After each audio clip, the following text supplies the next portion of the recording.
මේක ලියාපදියේදී ගැටුණා. මේකට විරුද්ධව අපිට නීතිය ක්‍රියාත්මක ආරක්ෂාකාරයෝ මාධ්‍ය පොලිසිය ආරක්ෂා කරනවා. විදේශාගත ලේකම් නියෝගය දීලා තියෙනවා. වහාම ඉවත් කරන්න කියලා පොලිසිය ඉවත් කරන්නේ නැහැ. අපේ ජීවිතය අපි දෙනවා. යන්න පුළුවන්.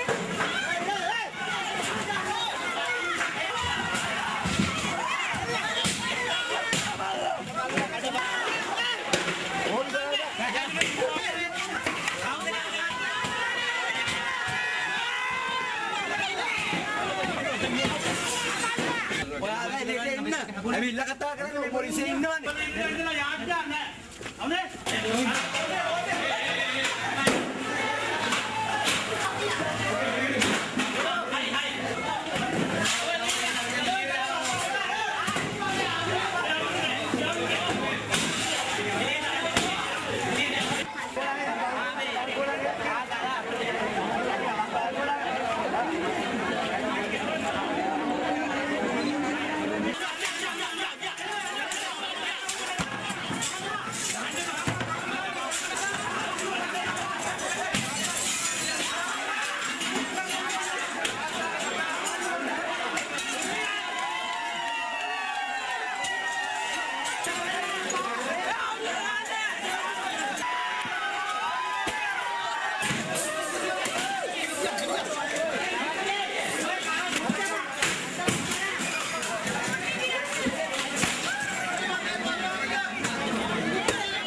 කියන ලිපි යොමු කරලා තිබෙන්නේ මේ 2008 චක්‍ර ලේඛනයක්.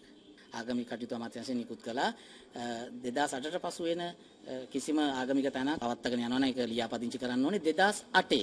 නමුත් අපි පැහැදිලි කරන අපි 1997. AG ඔෆිස් එක රෙජිස්ටර් වෙන්න ඕනේ. නමුත් අපි රෙජිස්ටර් වෙන්න අවශ්‍ය නැහැ නීතිය අනුව. මොකද 2008 චක්‍ර ලේඛනයට පෙර අපි මෙතන හිටියා. ඒකයි තත්ත්වය.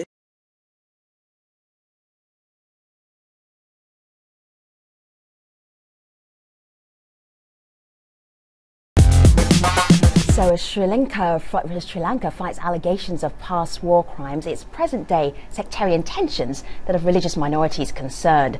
Buddhist monks have attacked dozens of mosques and churches in the last year. The attacks reflect the hardline nationalism that has taken root since President Rajapaksa's Sinhalese government crushed a rebellion by ethnic Tamils almost 5 years ago. A group called Bodu Bala Sena is one of the most prominent nationalist organisations. Its mix of religion and politics concerns many. Now, in this atmosphere, it has moved Sri Lanka's second largest monastic order to ban its monks from political activities. So, is Buddhism in Sri Lanka under threat from religious minorities or from within its own ranks? To help us talk about this, in Colombo we have Delanta Vitanage. He is executive member and coordinator of Bodu Bala Sena, that's a Sri Lankan Buddhist nationalist group. In Colombo, Muhammad Hisham is a spokesman for Rally for Unity, that's a collective campaign against hate in Sri Lanka. In New York, Palitha Kahona is Sri Lanka's permanent representative to the United Nations. And in the United Kingdom, Mahinda Degale is a religious scholar and teacher at Bath Spa University. Gentlemen, it is great to have you all here in the stream. Welcome to you all. I'm going to start with Hisham, first of all. If you have this anti-hate campaign in Sri Lanka, can you tell us the kind of ways that hate is actually bubbling up in Sri Lanka, the kind of attacks that you've seen and you've heard about?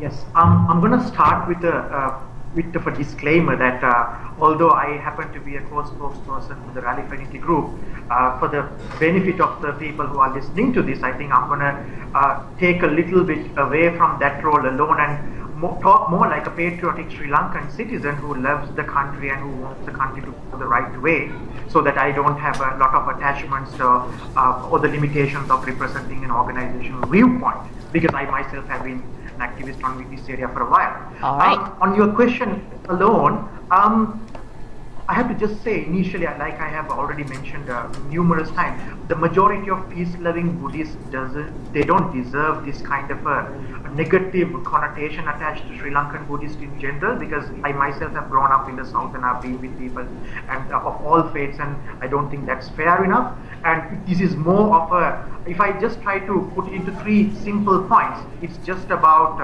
a particular group, a minority, a powerful minority trying to normalize hate.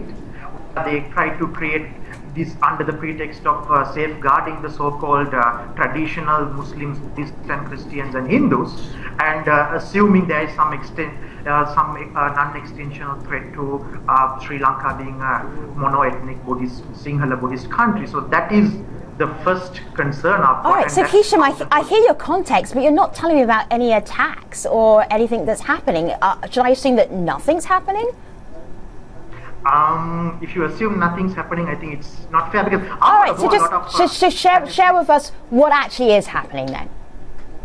Right. I mean, there are two ways of things. One is the widespread hate speech, which has normalized hate. And for example, the organization our colleague Dilanta represents, they have been talking on stage on hate speech, including about why Muslims should not be part of the system, and wearing a hijab is a problem, and Muslim women giving birth to children being a problem, and all these things on public stages and without being questioned by any authority on hate speech or whatever. That's on one side. And then there are other fringe groups who, because BBS has always been, I mean, I had to give credit where it deserves, and they have been claiming that they never profess violence, and that has never been proven directly. So, but there are all these fringe groups. Quite coincidentally, as soon as such a remark or a statement made by their officials, right, attack maybe a business establishment according to history, or go on rampage into the mosque or a church, or even after such statement in Dambulla, even a Kali Amman Kovil, for example. I mean, I'm not the law enforcement person to join these dots together and say, okay, they don't profess violence and somebody else did it. But all right, who does it and motivates? Take a breath for a moment, because you mentioned fringe groups, and you also mentioned BBS, which is also the group that we mentioned earlier, which is Bodu Bala Sena. We have a member of that group with us. You're shaking your head as Hisham is talking. Is he getting the full picture of what's happening in Sri Lanka? You're both in the same city right now. Partly true, I believe. I think we have to add certain points to this. One thing that in your conversation you mentioned that Mahinda Rajapaksa President's Sinhala government. I don't think that is correct, because if you look at Sri Lanka, the Colombo, the capital city of Colombo, the mayor of Colombo is a Muslim, and the governor of the Western Province, the leading province of the government, the country, is a Muslim.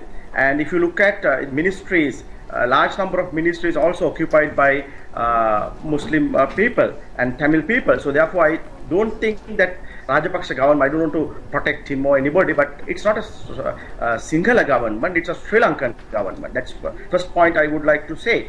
And the second couple of points that as Western media and some media promoted, Bodu Bala Sena never involved in attacks or violent activities.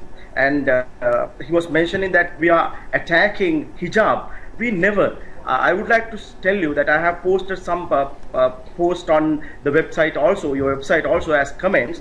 So we were commenting on face closing clothes, but we never wanted to talk about what you call traditional Muslim dress, which we used to have in our friends, mothers and sisters using. So we don't have any problem. So I think some words, now for example, we don't worry about whether Muslim women have 4 children or 5 children, but we were telling people, Sinhalese people should have more children in our families, because some NGOs purposely focusing on Sinhala majority, right, they want to reduce Sinhala people. So they introduce certain programs called Small Families Good. So okay, we want to have some programs. Dilanta, some of our community actually want to ask you questions as well, so I'm going to open up the conversation so they can get into the conversation as well. So hold tight for a moment. Right, well, he was referencing, allegations of population control, which I have seen online, but I want to give this some context. So Mahinda, on Facebook, someone wrote to us saying that I am both a proud Sri Lankan and a proud Muslim. Her name is Lasantha. The vast majority of Sinhalese people are peace-loving and do not discriminate or have hateful opinions. However, she does go on to send us this saying there is a certain fact. shocked that hate campaign has started on the internet, and it then took to the streets. The only way to stop it, she says, is to ban hate speech. So others are talking about this so-called hate campaign. I pulled up this tweet. Angry Tommelbird, he calls himself, points the finger at, he says, Buddhist supremacy politics. Can you take us into what people are calling these supremacy politics? Is that occurring? I think the organization that we are discussing about, I mean, the Bodu Bala Sena is only one, Buddhist groups who are protesting, and there are several other groups.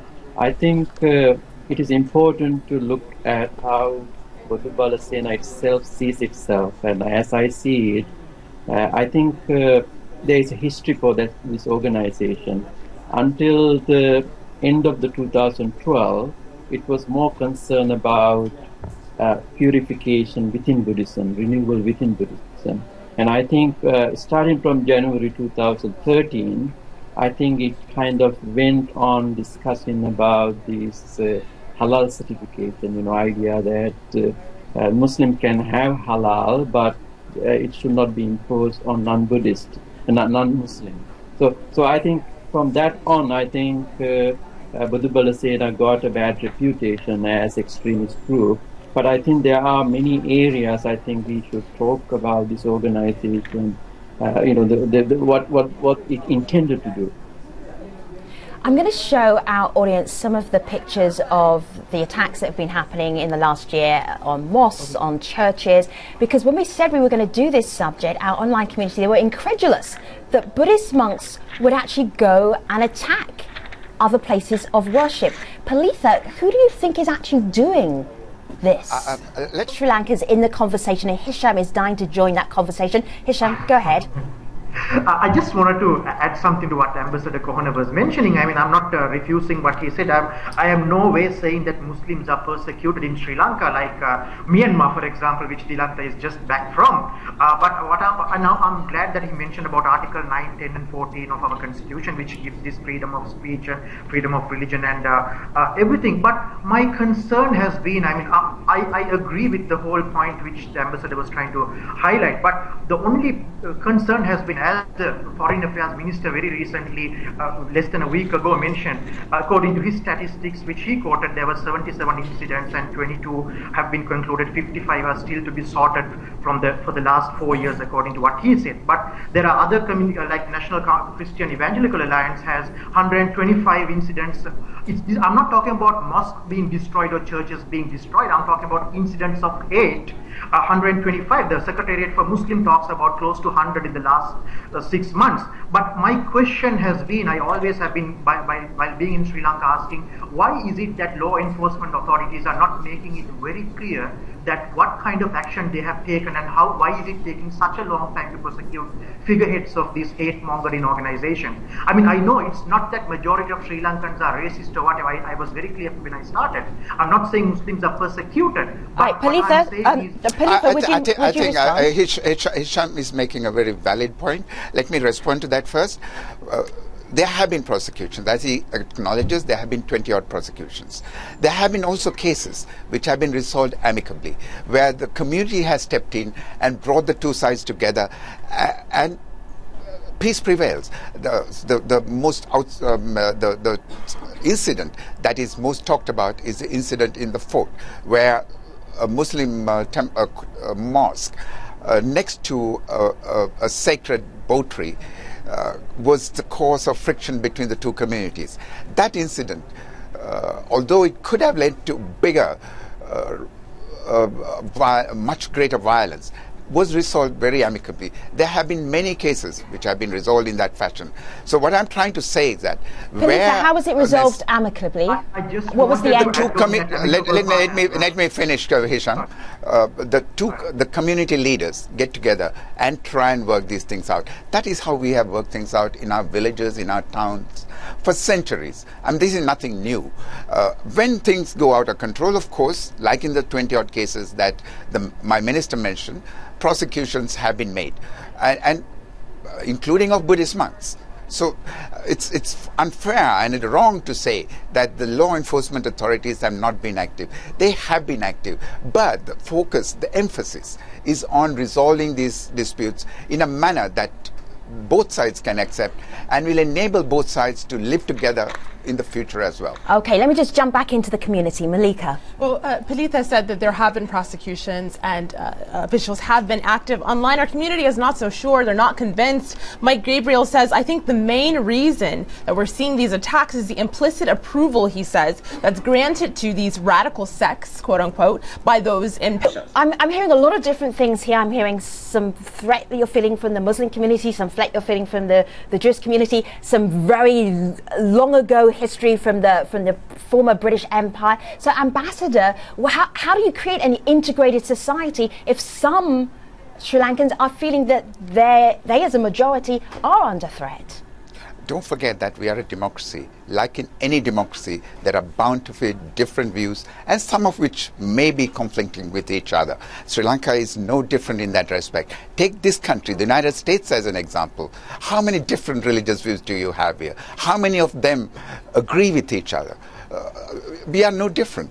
But what I started off by saying that the government of Sri Lanka is coming under a focus that is unfair and unjust. It is not as if we are the worst in respect to treating our minorities in a way that's not acceptable. So is the argument that there might be worse places, so we shouldn't look at what's happening in Sri Lanka? I'm not saying that you should be. I'm not saying that you should be looking at them.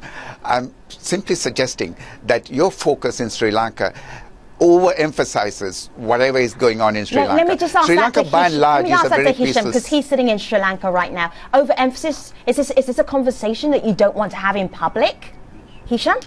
Not necessarily, because I just wanted to, if you may give me a few seconds, with all due respect to what Ambassador Kohana mentioned about amicable settlement, about the Grand Pass Mosque issue. I mean, I do acknowledge that aspect, but even if you see the situation today, what I'm trying to highlight is the kind of the seemingly lackluster response by the law enforcement. Even today, that extended part of the mosque, the boat tree was cut to enable the mosque to be expanded. The UDA still hasn't cleared as far as this morning, as far as I was here. Hisham, we're coming very quickly to the end of the program. I'm hearing everybody saying this is not how most Sri Lankans are. I understand that. So what do you want then as a member of the minority in Sri Lanka? What's an ideal situation for you?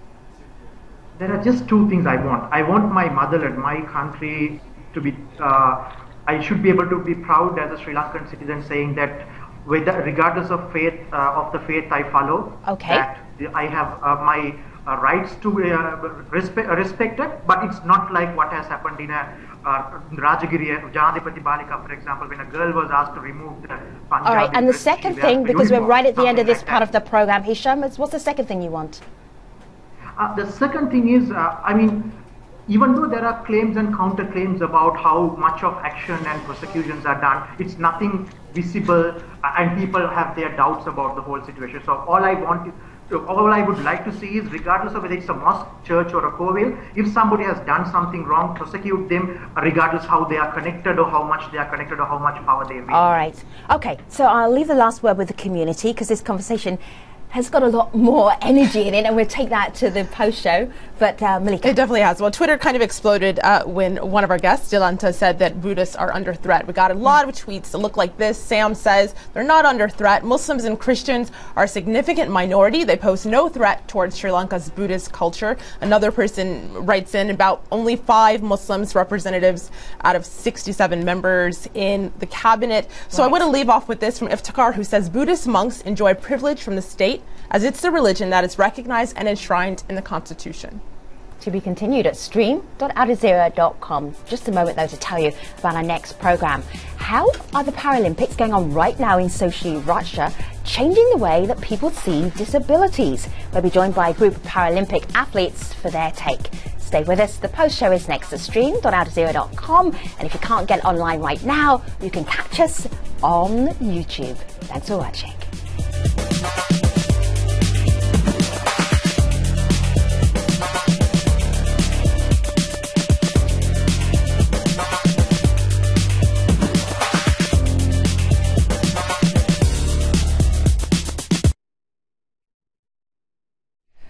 Hello again, this is the Hardline Post Show. Today we're discussing the rise of hardline Buddhism in Sri Lanka, so let's get right back to the conversation. All of our guests have pushed back to our actual conversation, but you're hearing the conversations. I know you feel that it is important. Let me go back to Delanta. Delanta, our online community are really curious about how it is that with a majority of Buddhists in Sri Lanka, you still feel under threat.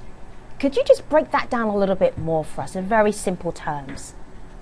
Here, because we have a lot to pack in. Hisham has been raising his eyebrows so many times. We will get back to you, Hisham, because he's not quite on the same page as you, but we'll visit the community before we get back to Hisham. Well, Mahinda, just before we enter into the post show, people were pushing back against the idea that Buddhism is under threat. And I ended with this tweet that I want to bring up again from Iftikhar. He says that Buddhist monks in Sri Lanka enjoy privilege from the state as it's the religion that's recognized and enshrined in the Constitution. So since it is in the Constitution, as someone, of course, who studies this for a living, can you talk to us about why the idea that the threat is there and whether or not it's justified?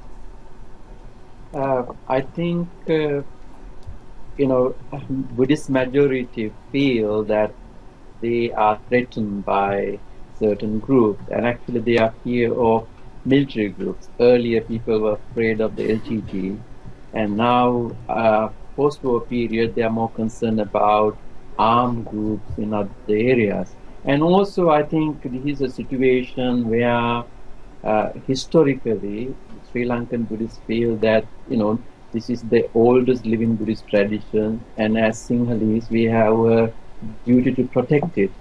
And also after the post-war, there is a relative peace in Sri Lanka, and so the Buddhist groups have been able to reflect upon, what they have doing, and so they see the malpractices within Buddhists themselves, and also, as Delanta mentioned, like issue of conversions and so on. So I think they are combined together. They feel like a little bit insecurity, and I think what is important is I think we have to take these claims and to do a very good scientific study to verify these things. It's very important, because I think people will not have these responses if there is no some kind of misunderstanding or reasons. I think it's very important to ask why these misconceptions arise and what is the ground reality, and whether we could do anything rather than saying that there is a conflict between majority and minority. But how can we resolve these issues amicably, with discussion, using the political process, in a democratic manner. So maybe interfaith conferences, right, or kind of meet with the support of the government. And I always stop here, but if you have more on constitution, I'm happy to answer. Sure. Ambassador, this is it really does hand over to you there, because we're just in the closing moments of this particular program. I'm not sure scientific study or conference will help the situation in Sri Lanka right now. Is there a political solution? Yeah, no. I think I would again like to focus on a different aspect of this. We're wrapping up, so this is your closing thought. Very, very quickly. I Yes. would simply like to remind everyone that this is a country where the minorities and the majority lived very comfortably with each other for centuries. Ambassador, we're revisiting old territory, so give us something fresh. Where do you think the government should be going with this conversation? Because in reality, there is some tension, even if it's the minority. I think the emphasis now in the media on attacks on mosques or churches, as was mentioned, on temples in the Eastern Province, need to be de-emphasized. We need to get on with each other, as we have in the past. The Muslims in the country, when they were oppressed by the Portuguese, fled to the center of the country and sought protection from the King of Kandy, who was a Buddhist. And this is the type of environment we need to restore in this country. Not live in an environment of suspicion and persecution. We are a tolerant people. We get on with each other. We should set an example to the rest of the world. All right, I appreciate ending on a positive note from the ambassador there. I want to thank the guests, Mahinda Degale, Mohammed Hisham, Delante, and Ambassador Palitha Kohona. It's great to have you all here in the stream. Thank you very much. Now we just have time to take a look at some of the other stories that Malika is following on the stream.